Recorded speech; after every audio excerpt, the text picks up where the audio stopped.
我寄给苹果维修中心检查了1周都没有解决问题，然后又退给了我。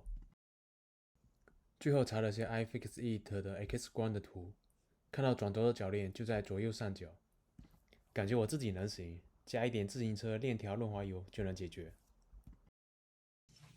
开始拆，需要准备5角螺丝刀开后盖用，还有一个吸盘，一个卡片。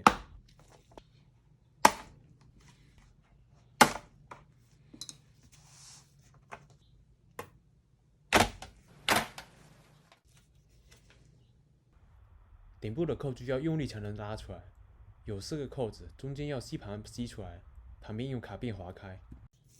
没想到有这么多白色的灰，还有奇怪的白色污渍。拆掉铰链固定螺丝的保护罩，我觉得噪音都是这个转轴弹簧与轴承摩擦发出的。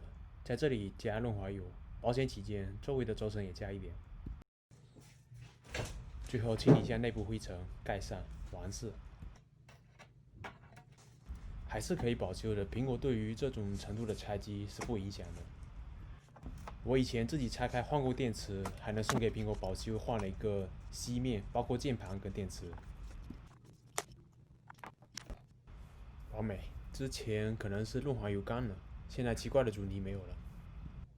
好了，如果视频对你有帮助的话，欢迎点赞、投币、收藏，谢谢观看。